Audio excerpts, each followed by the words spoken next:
Biglaan na naman akong napasakay sa train dahil biglang may lakad ang aking beauty today.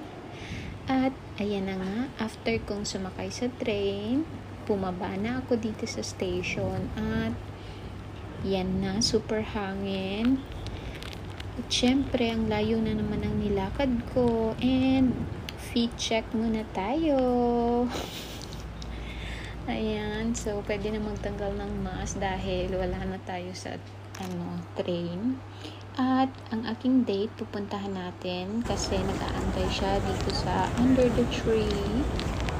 And she's there. Good morning! Ohayo. Wow! Let's go. May date kami ni ate. Biglaan lang. So pretty naman that dress. And Thank it's so you. beautiful. Really? At yun na nga po, bago ang aming date, lagi namin ginagawa is mag-start sa visit sa simbahan. So, ito ang Catholic Church na pinupuntahan namin ni ate dito sa Acabane. At dahil Friday ngayon, wala namang misa.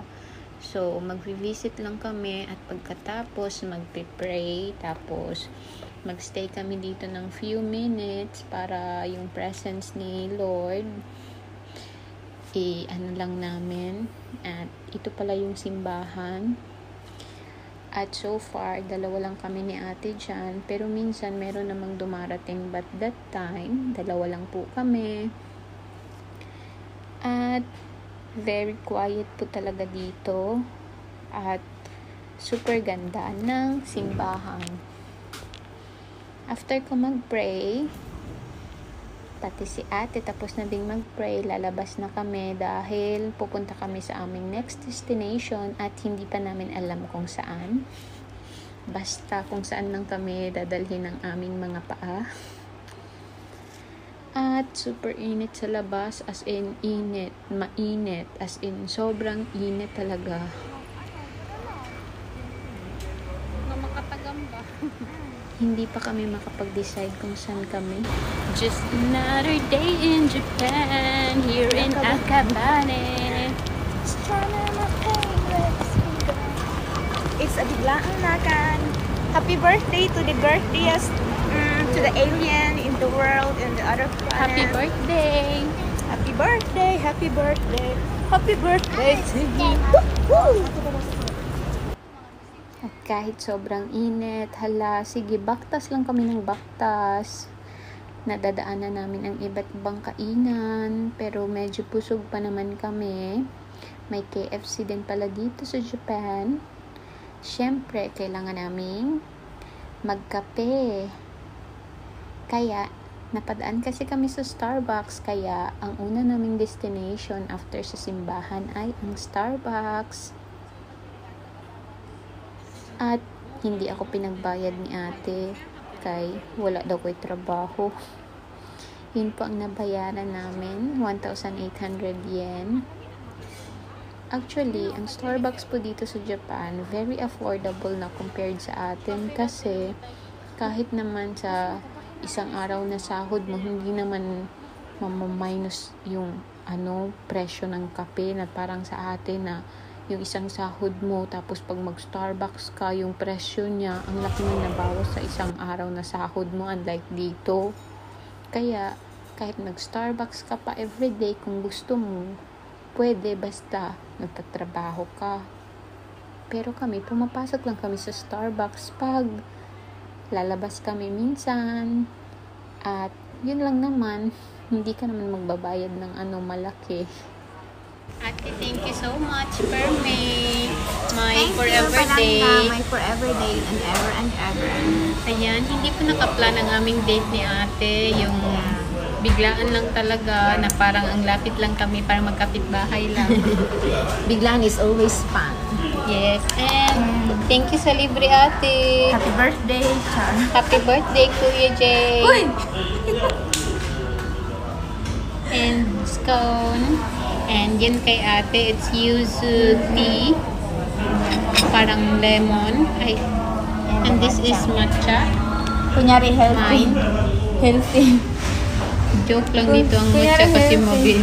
Ano yung tawag? Pero Matamis. Pinart ng blueberry cheesecake, blueberry cake, at saka scone. Yay!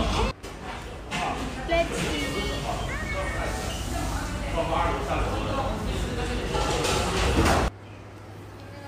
After namin kumain sa Starbucks, nag-decide kami na pupunta kami sa Lake Town, kaya sumakay na naman kami sa train. At busy kami masyado sa kakachika, kaya bumaba kami sa maling station. Anya, kinsay nawala. Kapila ka ng ano? Ay, may na lang. Sige, mig marites no. Tanawa ng baba sa mali nga Pila na? station. Oh, muna mas So, mabalik na po diri mi. sa ano. Sige ba pila ka tuig pa diri sa Japan oh. Nag-isip lang ka og kanang focus lang ka nga amo ora pirmi imong ginasakyan. Mali na po mong Mali baba. na naman.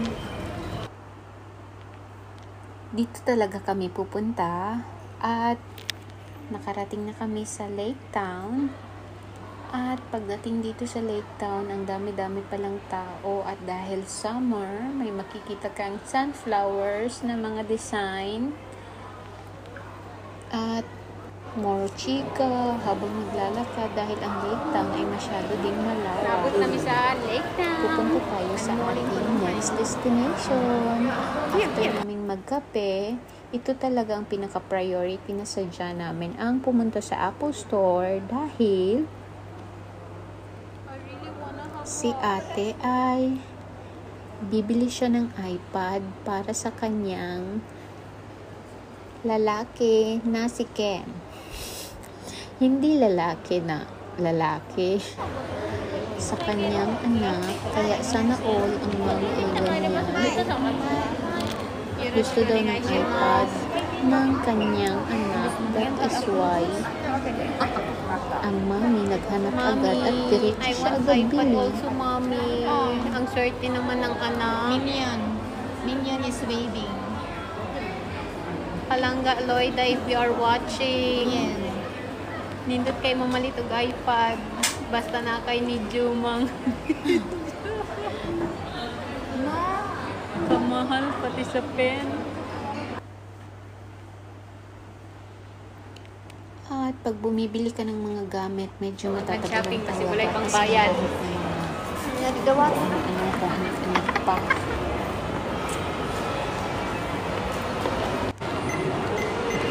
Di ba kung dawaton ra sa ano? Kaya mag-expire naman. Ang sarap talaga mamili ng mga gadgets, pero syempre wala namang budget. At after namin kanina sa Apple Store, napadaan na naman kami dito sa outlet ng mga sapatos. At ang daming sale. Yung Jordan na shoes, nasa 6,999 yen lang. Hindi man lang yan umabot ng 5,000 pesos. Kaso ang daming tao. Ang hirap-hirap maglakad, makisiksikan sa dami ng namimili. At syempre si ate, magsa-shopping naman siya ng shoes dahil sobrang mura nga. At ang bibilhan niya naman ay ang isa pang lalaki sa buhay niya, ang kanyang youngest. So, bumili siya ng shoes for